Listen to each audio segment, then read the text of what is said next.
Baik, hari ini kita akan lihat convolutional neural network ya. Ini kalau Anda belajar tentang inputnya citra, itu biasanya banyak gitu ya digunakan. Jadi pengetahuan dasar yang orang banyak pakai juga gitu, CNN. Nah, arsitektur CNN itu masuk ke dalam kelas Deep Feed Forward ANN ya. Jadi ada satu lapisan masukan arsitekturnya, kemudian keluarannya satu lapis juga. Kemudian di tengah itu bisa beberapa lapis tersembunyi gitu. Nah, beberapa lapis tersembunyi itu nanti kita pisah-pisah berdasarkan fungsinya. Ada yang sebagai convolutional layers, ada yang pooling layers, kemudian normalization layer, ReLU layer, ada yang fully connected layer, loss layer, dan sebagainya. Nanti kita bahas satu persatu. Nah, semua lapisan nanti disusun secara bertumpuk ya, seperti sepotong sandwich gitu. Jadi masing-masing punya fungsinya masing-masing. Kemudian arsitekturnya itu 3 dimensi biasanya. Jadi dia ada lebar, tinggi, dan kedalaman ya. Nah, contohnya seperti ini. Jadi misalkan lapisan inputnya ini ukurannya sekian ya, lebar tingginya. Ini berupa, kita gambarkan berupa lebar, tinggi, sama kedalaman. Jadi bisa dia kedalamannya lebar di sini yang slide layer kedua ya. Tapi lebar dan tingginya itu lebih kecil dari inputnya gitu ya.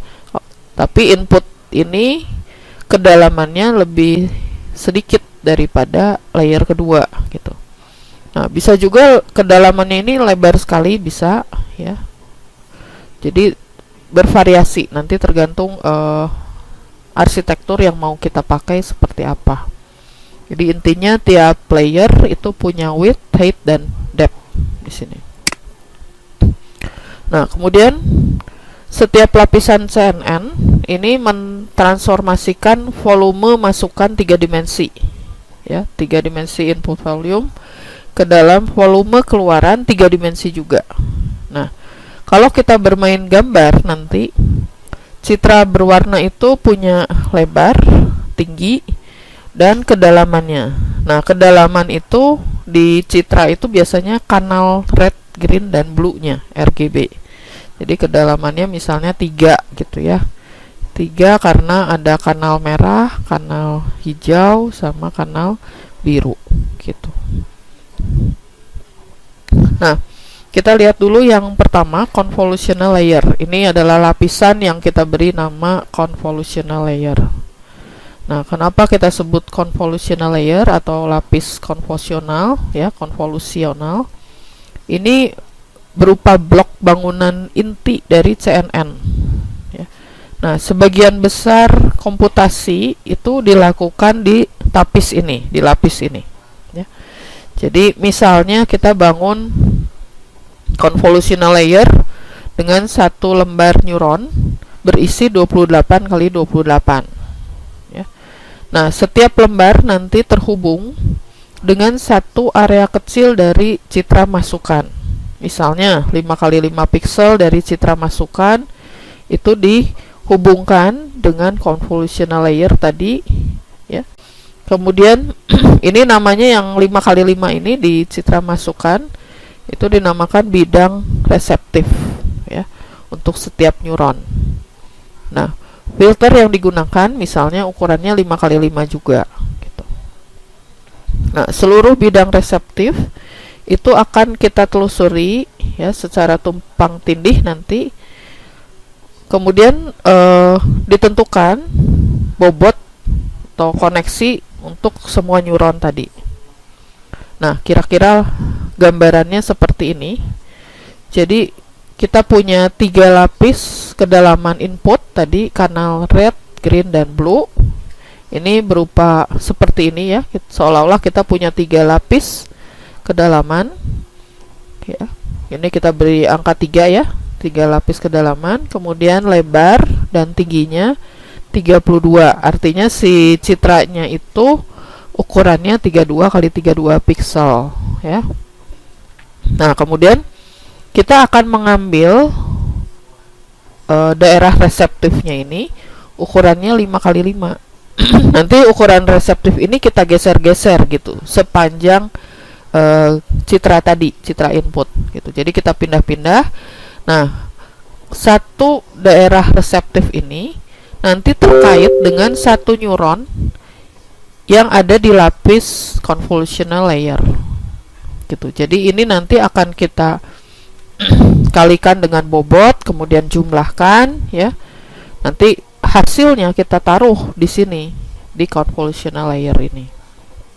Sehingga dengan lapisan reseptif 5 kali 5 nanti kita akan menghasilkan ukuran dari lapis convolutional layer ini ukurannya 28 kali 28 gitu, karena ini kan diambil 5, masukkan satu neuron, ambil 5 lagi, masukkan satu neuron gitu. Jadi dia bergerak terus ya. Bergeraknya tiap satu pixel ya, tiap satu pixel bergerak, pixel satu akan menghasilkan satu neuron. Nah, convolutional layer itu umumnya menggunakan lebih dari satu filter. Jadi hasil ini itu kita menggunakannya hanya satu filter ya, hanya satu filter. Nah, kalau kita menggunakan lebih dari satu filter, misalnya saja kita menggunakan 4 filter, maka nanti convolutional layernya itu akan berisi sejumlah neuron ya, yang tersusun dari dalam kisi yang berukuran 28 kali 28 kali 4. Nah, ini kedalamannya kan jadi 4 kalau kita menggunakan 4 filter gitu.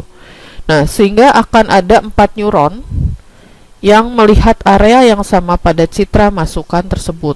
Jadi artinya karena 4 filter ya, satu daerah reseptif itu nanti akan dikalikan dengan filter 4 buah, sehingga nanti hasilnya juga jadi 4 gitu ya.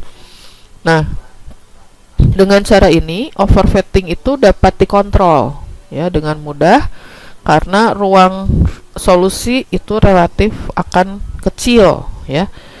Kemudian setiap filter itu akan berusaha mencocokkan sebuah fitur tunggal pada semua posisi spasial ya. Nah, hasilnya akan jadi seperti ini. Jadi tadi yang kita sebut daerah reseptif yang ukurannya 5 kali 5 ya, dari citra input itu kita kalikan filter. Karena filter kita ada 4, maka hasilnya juga jadi 4, sehingga seolah-olah kita punya 4 lapis convolutional layer gitu. Bukan 4 lapis, kedalamannya 4 gitu ya. Ini satu, ini kita sebutnya satu convolutional layer gitu. Ukurannya 28 kali 28 kali 4 gitu. Kedalamannya 4 gitu. Ya. Nah, W ini kan lebar, H-nya tinggi, D itu kedalaman ya. Nah, ukuran filter di sini kita 4 ya, karena kita punya kedalamannya 4. Kemudian ukuran filter kita sebut F misalnya. Lebar langkah atau stride ya. Jadi ini tiap satu daerah reseptif bergerak mau berapa langkah gitu ya. Kalau satu langkah ya berarti stride-nya 1. Kalau mau tiap 2 langkah dia bergerak 5 gitu, berarti stride-nya 2. Nah, zero padding itu adalah penambahan angka 0 ya di sekeliling daerah gitu. Jadi mungkin saja kekurangan ya, kita udah hitung konvolusinya kok ukurannya nggak match gitu. Nah, itu boleh kita berikan zero padding gitu. Jadi ditambahkan 0 gitu ya.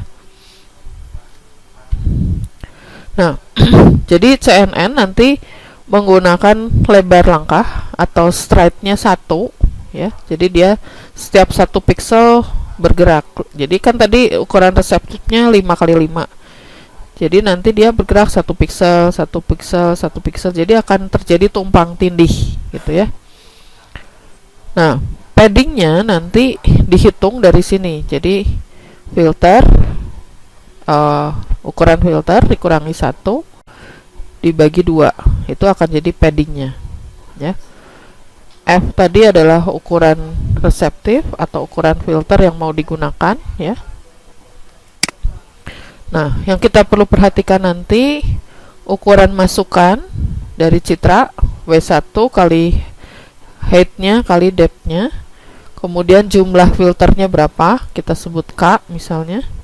Ukuran filter kita sebut F, lebar langkah stride tadi zero padding P ya. Ukuran keluarnya akan menjadi W2 kali H2 kali D2. Jadi contohnya kalau tadi W1 kita kan di sini 32 ya. 32 kali 32 kali 3. Nah, kemudian filternya 4. F-nya di sini 5 kali 5 ya. Jadi nanti di sini W2 itu adalah W1, tadi W1 kita 32 ya, 32 dikurangi filternya 5, 32 kurang 5 28 ditambah 2 padding ya, 2 padding dibagi S tambah 1. Nah, paddingnya kita hitung dulu dari rumus ini. Kalau di sini 5 min 1 bagi 2 berarti 2 ya padding kita. Paddingnya 2, berarti di sini W1 32 dikurangi 5 ditambah 2 kali 2 4 ya, dibagi stride-nya itu ditambah 1 nanti. Jadi itu adalah nilai W2 gitu. 32 dikurang 5 ditambah 4 berarti kan 31 ya. Bener nggak? 32 31 dibagi 1 ditambah 1 jadi 32 lagi ya keduanya. Berarti tunggu sebentar, ada yang salah nih. Paddingnya 2 padding, 0 padding, stride-nya harus nggak bisa 1 berarti di sini ya. W1 kalau ini kan kita pengennya W2 nya 28, W1 nya 32, F nya 5, paddingnya tadi 2, berarti stride nya berapa? 2. Coba kita hitung dulu bentar.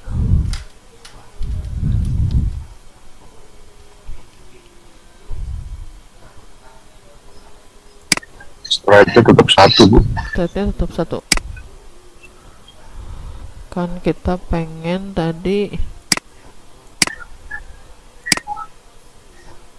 tunggu,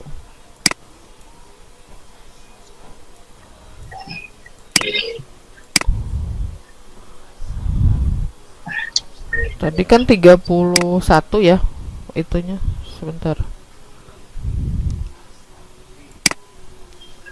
32 dapetnya 28. Bener ya? Tunggu, tadi mana rumusnya? Nah ini ya. Kalau kita hitung 2, ini kenapa sih ketitik lagi? 32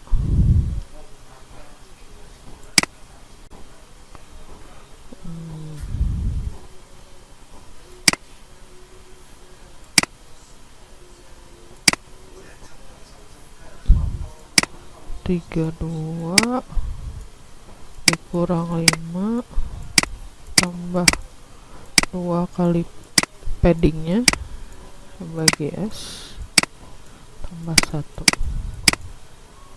Padding kita kan tadi ini kan, padding kita F min 1 bagi 2, F kita berapa? F nya 5 ya, 5 kali 5 ya. F nya paddingnya kan berarti F nya 5 tadi dikurang 1 bagi 2 ya.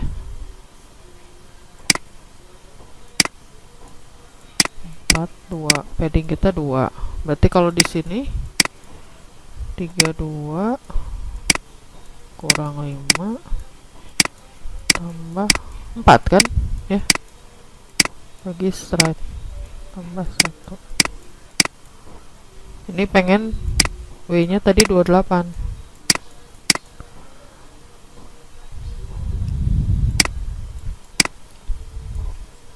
Ini pindah ke situ.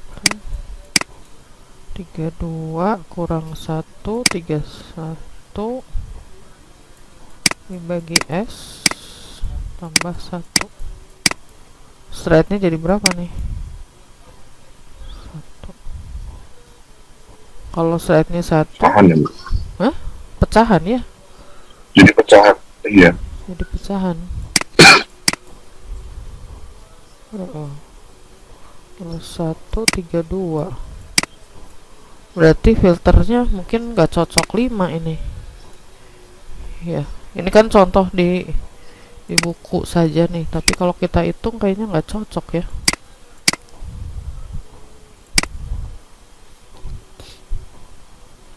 Harusnya berapa nih? Dengan padding 2, filter kita yang harus dipakai berapa ini?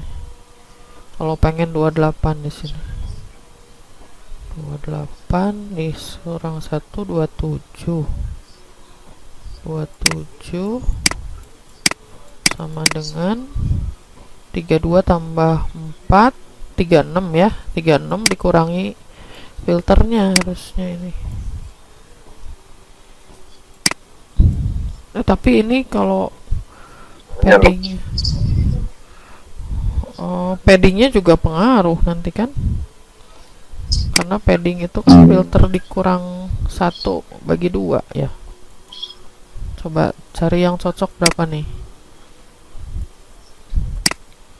Saya kemarin percaya aja nih, belum ngitung. Tunggu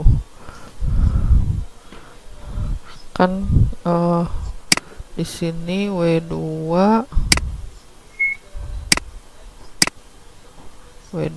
nya ini W1 kan, ini 32 ya. 32 kurangi F ditambah 2. P itu kan tadi F min 1 bagi 2 ya, gitu kan, dibagi stripe nya. Ini pengennya 28. Jadi berapa nih? Ini harus kita buka dulu ya.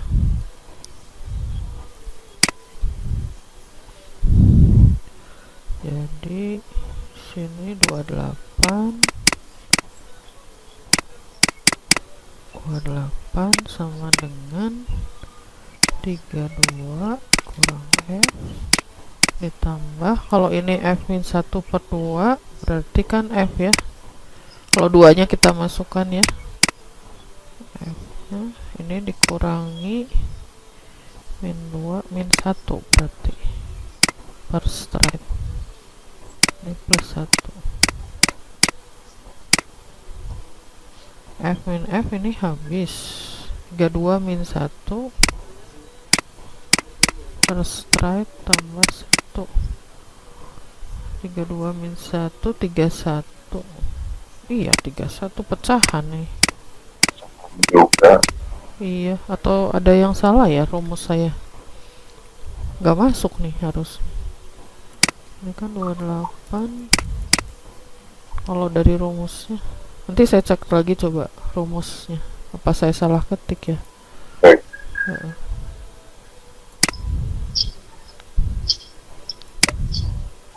Ini D2K ya. Nah, sekarang kita lihat yang ini. Maksudnya tadi zero padding. Zero padding itu menambahkan angka 0 di sekeliling ini apa? Angka yang citranya tadi ya. Nah, stripe-nya 1 berarti kita menambahkan 1 lapis ya, 1 baris dan 1 kolom angka 0 di sini gitu. Kalau stripe-nya 2 nanti ininya 2 lapis begitu ya. Nah, contohnya di sini seperti ini. Sebentar ya. Nah, jadi misalnya ini filter kita ya. Angkanya 0, 1, 0, 1, minus 4, 1, 0, 1, 0. Ini adalah hasil, kalau kita lihat filternya, citranya bentuknya seperti ini ya. Kemudian kita punya input image ya, seperti ini ya, citra ruangan. Kemudian kalau kita lihat angkanya, si citra ruangan itu intensitasnya seperti ini misalnya ya. Nah, apa yang dilakukan pada convolutional layer gitu ya, dengan citra input dan filter di sini.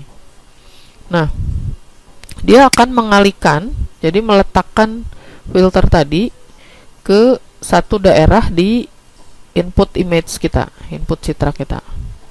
Nah, kemudian dikalikan ya, dikalikan, kemudian jumlahkan nanti. Jadi ini akan kita geser-geser filternya sampai semua daerah itu akan difilter gitu, dikalikan nanti ya. Nah, sehingga hasil dari perhitungan tadi itu akan menjadikan citra konvolusi, bentuknya seperti ini gitu ya. Jadi itu yang dilakukan pada convolutional layer.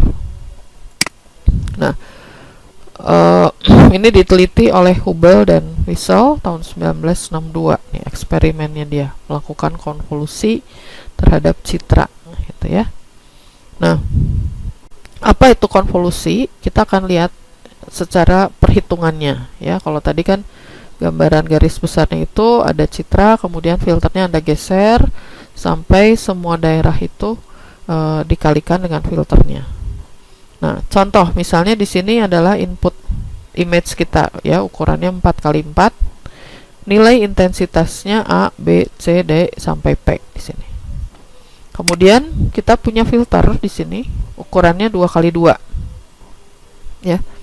Anggap saja nilainya W1, W2, W3 dan W4 gitu. Berupa angka nanti ya. Nah, kemudian hasilnya nanti kita namakan konvolusi image ya, konvolusi image.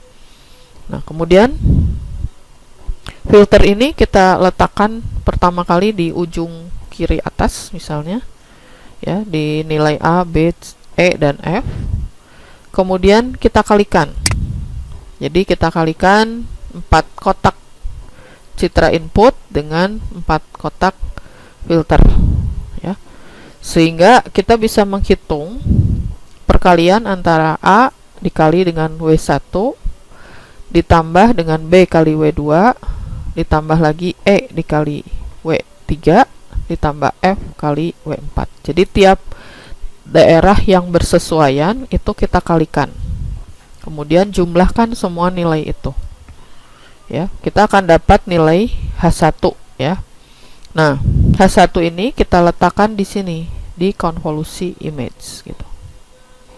Nah, kemudian langkah berikutnya kita geser sehingga kita akan mengalihkan B, C, F dan G dengan filter ya. Nah, kita kalikan B dengan W1, C dengan W2, F dengan W3, G dengan W4. Kemudian jumlahkan semua. Kita dapat H2. H2 kita letakkan di sini, di sebelahnya.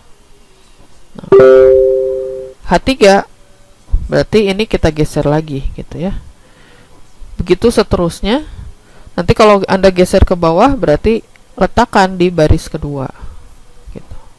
Begitu seterusnya sampai semua daerah ini kita hitung konvolusinya gitu. Jelas sampai sini?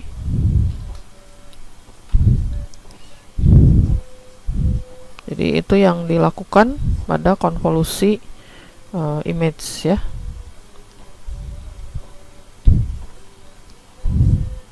Nah, di sini jumlah parameter untuk satu feature map itu adalah sama dengan 4 ya.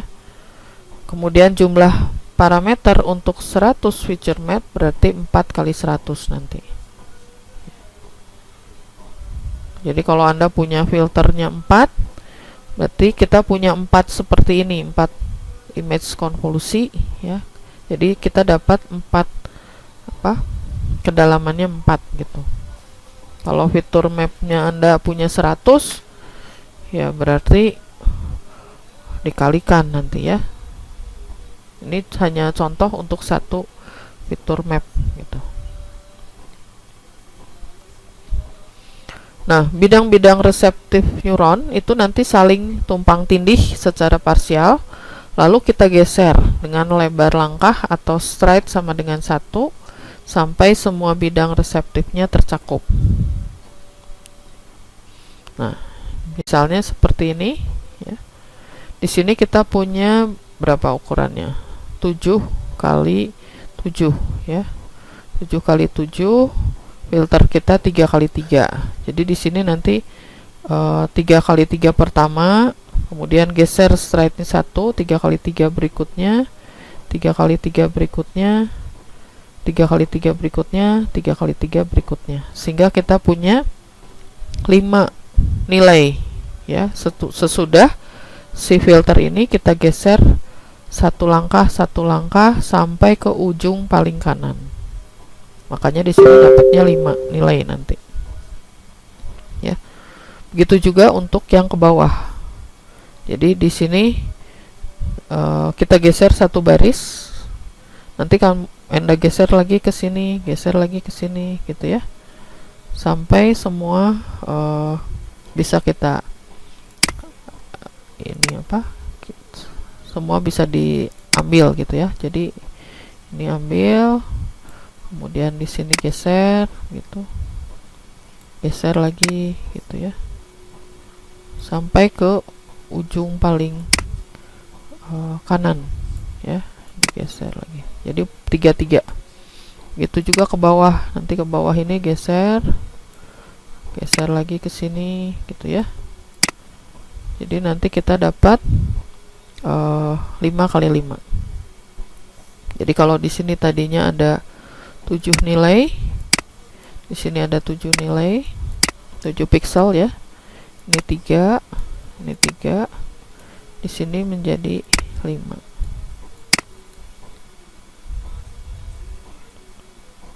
Gitu. Oke, berikutnya. Nah, ini ya. Jadi nanti dihitung ya tiap daerah di sini. Dihitung. Misalnya ini 0 dikali 1, 0 kali 0, 0 kali 0, 0 dikali 1, 0, 1 kali 1, nah baru 1 ya. 0 kali 0, 0, 0 kali 0, 0, 1 kali 1 dapat 1 lagi, 1 kali 1 dapat 1 lagi, sehingga hasilnya nanti dapat 3 gini. Terus Anda geser ke sini ya. Di sini 0 kali 1, 0, 0 kali 1, 0, 0, 0 kali 0, 0, 1 kali 1. Nah, ini dapat 1 ya. Di sini 0 kali 1, 0, 1 kali 0, 0, 1 kali 0, 0, 1 kali 1, 1 ya. Ini baru dapat angka 0 kali 1, 0. Berarti nanti dapat 2 di sini. Dapat 2 gitu. Begitu seterusnya sampai semua nilai di fitur hasil konvolusi terhitung gitu.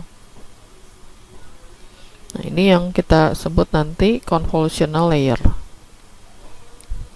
Nah, sebagian besar arsitektur CNN itu umumnya menggunakan setelan hiperparameter. Jadi jumlah filternya adalah K bilangan pangkat 2 ya. Jadi misalnya 32, 64, 128 gitu ya, 512 dan seterusnya. Jadi pangkat 2. Kemudian ukuran filter yang digunakan itu F-nya biasanya 3, untuk stride 1, paddingnya 1 ya. Kemudian F-nya 5, stride 1, padding 2 di sini. Paddingnya tadi F-1/2, bener ya, F-1/2 ini. Ya, gitu seterusnya. Nanti kita bisa sesuaikan tergantung arsitektur yang mau dibuat ya. Nah, pada sebagian besar kasus di dunia nyata, CNN ini umumnya didesain untuk tidak menurunkan data terlalu cepat ya, karena nanti performansinya akan berkurang gitu. Atau bahkan si CNN tidak melakukan tugas sama sekali gitu. Nah, CNN ini terkadang menggunakan konvolusi 1x1 ya, hanya untuk mereduksi kedalaman data, sedangkan lebar dan tingginya tetap. Contohnya di sini kalau kita punya layer pertama ini 32 kali 32 kali 128 dengan konvolusi 1x1, kemudian menggunakan 64 filter, maka kita akan dapat 32 kali 32 kali 64. Jadi lebar dan tingginya tetap, tapi kedalamannya berkurang gitu, karena filter yang digunakan hanya 64 gitu. Nah, setiap filter nanti berukuran 1x1 kali 128 dengan dot product untuk 128 dimensi. Jadi si filternya ukurannya 1x1 kali. Oke, kita lanjutkan di sini. Tadi sudah sampai sini ya. Nah, ini jadi nanti convolutional layer itu bisa beberapa kali gitu ya. Jadi misalnya kita punya filter pertama di sini, hasilnya dapat seperti ini. Kemudian kita punya filter berikutnya.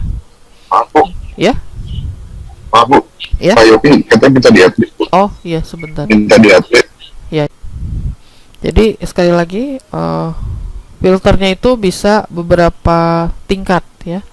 Jadi misalnya di sini filter pertama kita dapat layer pertama, kemudian kita gunakan filter kedua ya, sehingga kita dapat layer kedua dan seterusnya.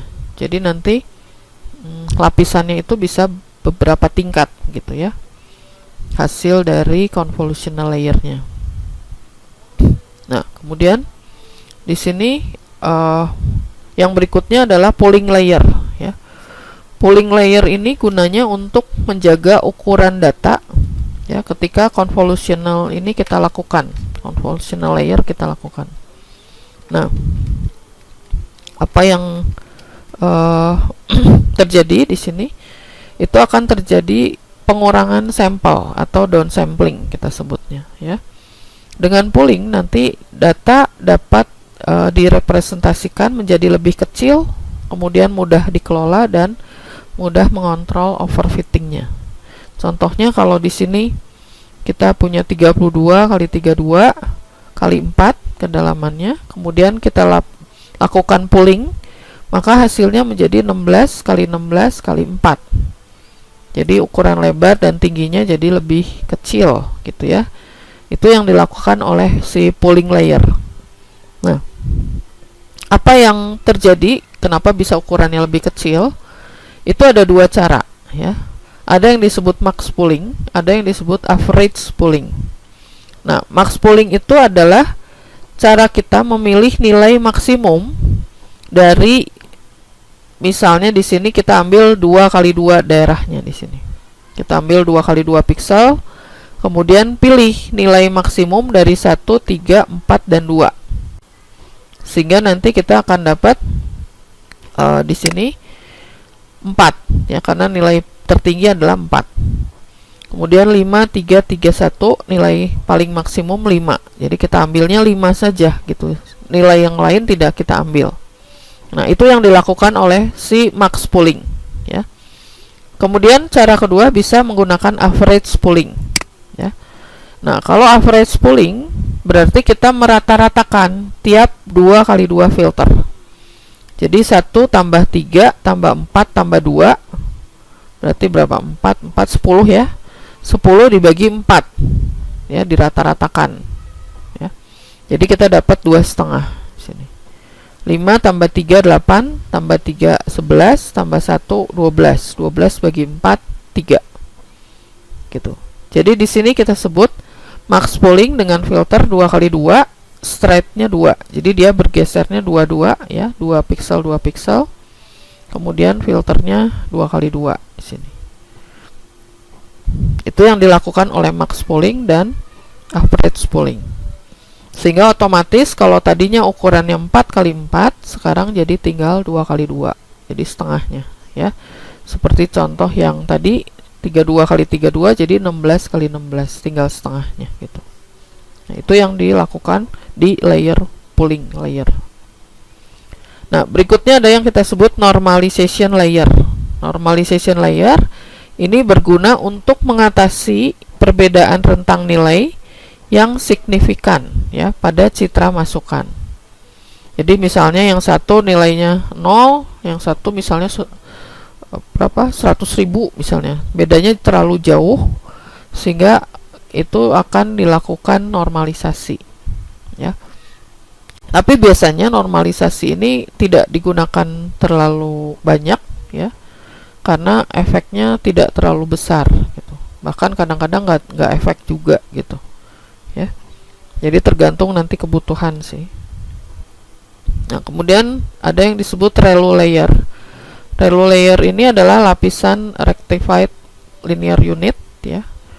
Kita seolah-olah menggunakan aplikasi fungsi aktivasi ya. Masih ingat di kuliah kita itu ada fungsi aktivasi. Bisa juga di sini misalnya fungsi aktivasinya ambil nilai maksimum 0 atau X gitu. Nah, nilainya kalau X negatif ya berarti 0 lebih besar gitu kita ambil ya.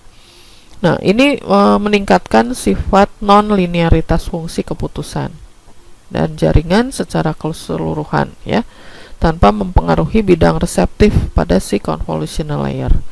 Nah, fungsi aktivasi itu ada fungsi tangan hiperbolikus ya, ada norm dari tangan, ada sigmoid ya, 1 dibagi 1 plus E pangkat min X ini disebut fungsi sigmoid ya kalau istilahnya itu. Jadi fungsi aktivasi ada beberapa macam juga gitu ya. Jadi nilai X itu nanti dimasukkan ke dalam sini ya, dalam sini. Nah, kemudian ada yang dikenal dengan fully connected layer. Jadi pada lapisan ini itu semua neuron akan dihubungkan ke neuron berikutnya. Tidak ada yang nggak terhubung gitu ya, semua dikonektifkan. Makanya disebut fully connected layer. Kemudian semua neuron itu memiliki koneksi penuh ke semua aktivasi dalam lapisan sebelumnya ya. Seperti pada machine learning ya, machine learning itu kita melakukan itu. Kemudian bisa juga ditambah bias ya, masih ingat ditambah bias ya, tiap satu neuron itu kita tambahkan bias. Nah, ada juga loss layer. Nah, loss layer ini lapisan terakhir biasanya di CNN. Dia akan memberi penalti ya atau penyimpangan antara hasil prediksi dan labelnya gitu. Jadi kita biasanya menghitung ya perbedaan antara hasil prediksi dengan hasil yang seharusnya di sini. Jadi ada loss function ya. Ada juga yang menggunakan softmax loss ya. Jadi kita prediksi satu dari sejumlah kelas yang saling eksklusif terpisah ya. Kemudian bisa juga dihitung nilai probabilitas atau Euclidean loss-nya untuk regresi nilai kontinunya di sini. Nah, arsitektur CNN itu mulainya tadinya hanya 10 lapis ya, kurang dari 10. Kemudian orang nyoba berapa lapis, berkembang sampai ratusan bahkan ribuan lapis gitu. Makanya kalau Anda dapat searching coba program CNN ya, itu kalau dibuka isinya ribuan baris itu, karena memang prosesnya panjang gitu ya. Nah, 3 arsitektur CNN yang terkenal itu adalah Net 5, AlexNet, sama ZFNet. Ini masing-masing punya arsitektur sendiri gitu ya, tapi fungsinya sama gitu. Nah, ini contoh dari CNN ya. Lapisannya misalnya untuk filternya kita ambil 2 lapis ya, kemudian max pooling, kemudian difilter lagi ya, max pooling lagi, difilter lagi, dan seterusnya. Jadi variasinya bisa banyak gitu ya. Nah, terakhir ini semua kita lakukan fully connected layer.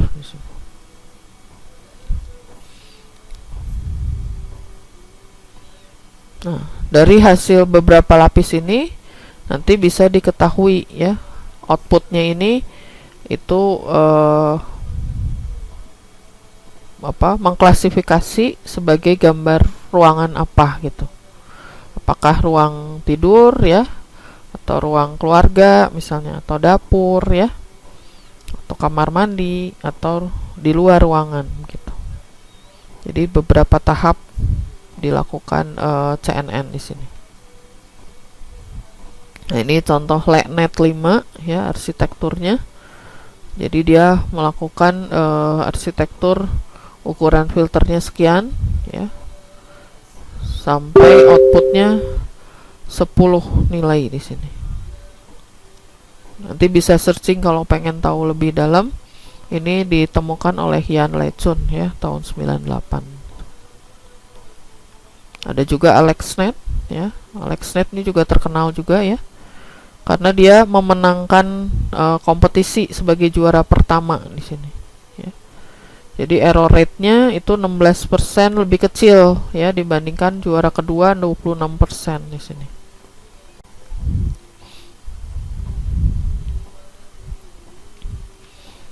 Kemudian ada juga di sini fitur arsitektur ya dari AlexNet. Sebentar, ini kegeser. Nah, arsitektur dari AlexNet ya, menghitungnya paralel ya, fitur ini. Jadi paralel 2 lapisan baru nanti terakhir digabungkan gitu. Nah, ada juga ZFNet di sini. Ada lagi GoogleNet ya, Google juga mengembangkan GoogleNet ini, sehingga bisa mengklasifikasi. Nah, ini adalah VGGNet juga ya. Jadi semua itu orang berlomba-lomba mencari arsitektur yang hasilnya paling baik gitu ya. Terutama tadi mengklasifikasi gambar gitu. Dia CNN itu banyaknya untuk gambar, karena memang yang diolah inputnya gambar ya. Ada lagi ResNet ya, ini juara pertama tahun 2015 nih. Nah, masing-masing dia punya keunggulan sendiri-sendiri ya. Jadi orang melakukan perhitungan dan sebagainya sampai didapat hasil yang terbaik gitu.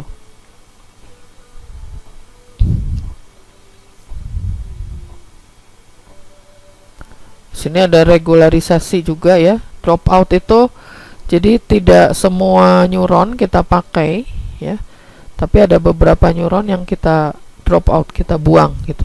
Jadi koneksinya tidak diputus gitu seolah-olah ya. Kita putus koneksi, jadi tidak fully connected layer, tapi sebagian kita putus, kita drop out. Nah, ini teknik pembelajaran CNN ya. Untuk himpunan citra latih itu biasanya bisa kita kurangi ya. Untuk teknik augmentasi data, jadi kita berusaha mengurangi jumlah perhitungan gitu ya. Nah, teknik augmentasi data ini nanti keuntungannya itu kita bisa flip atau membalikan citra ya, bisa random cropping juga ya. Jadi memotong sebagian gambar gitu. Terus ada color jitter, kadang-kadang kan gambar itu bergetar gitu ya, nggak fokus, variasi warna, kontras dan sebagainya. Kemudian kombinasi layer, misalnya ada pergeseran, ada scaling ya, rotasi, stretching dan sebagainya di sini. Nah, ini contoh pewarnaan ya, citra hitam putih menjadi citra berwarna ya, dengan metode augmentasi tadi.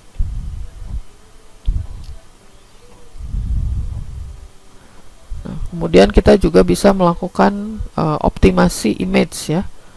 Jadi kalau misalnya di sini kita punya gambar ruangan yang terlalu gelap, bisa kita terangkan di sini. Ya. Kemudian contoh-contohnya di sini iluminasi juga ya, bisa kita lakukan. Kemudian ada pewarnaan ya, color tone. Jadi warnanya lebih hangat gitu ya, lebih cerah begitu di sini. Jadi ada beberapa keunggulannya juga gitu ya, kita melakukan pengolahan dengan CNN ini. Nah, ini contoh proses misalnya dari CNN. Ini bisa kita lakukan tiap daerah, itu kita hitung, kita koneksikan dengan layer berikutnya gitu ya. Ini kita bagi menjadi 4 layer sehingga kita dapat menyimpulkan bahwa ini adalah gambar apa. Biasanya CNN itu untuk klasifikasi sih, untuk mengklasifikasi bahwa inputnya ini termasuk gambar apa gitu. Nah, kalau mau coba itu Anda bisa coba pakai data CIFAR 10 ya, dataset. Itu gambarnya sudah disediakan. Searching aja nanti di internet ya, CIFAR 10. Itu semua gambar yang di sini itu sudah kita tinggal download. Jadi kita nggak perlu ngambil data foto-foto lagi ya. Foto yang sudah ada kita bisa coba. Kemudian sudah diklasifikasi juga ya, ini foto apa, airplane ya, pesawat terbang kan, otomobil, di sini ada burung, ada apa. Nah, gambar ini kita lakukan, kita masukkan dalam CNN sehingga nanti si CNN diharapkan bisa mengklasifikasi gambar yang kita masukkan itu termasuk gambar apa gitu. Apakah gambar airplane, otomobil, bird, cat dan sebagainya. Nah, Anda bisa searching nanti ya di internet. Program CNN itu sudah banyak, kemudian datasetnya juga udah ada, bisa dicoba nanti ya. Nah, ini filter hasil rendernya, contohnya dia menggunakan 96 filter, ukurannya 11 x 11 x 3 kedalamannya. Nanti dapatnya seperti itu kalau dalam bentuk citra ya. Kalau dalam bentuk angka kan kita susah mengklasifikasi, tapi kalau bentuk gambar kita bisa lihat filternya ternyata beda-beda gitu ya. Oke. Jadi ini yang bisa kita lakukan ya.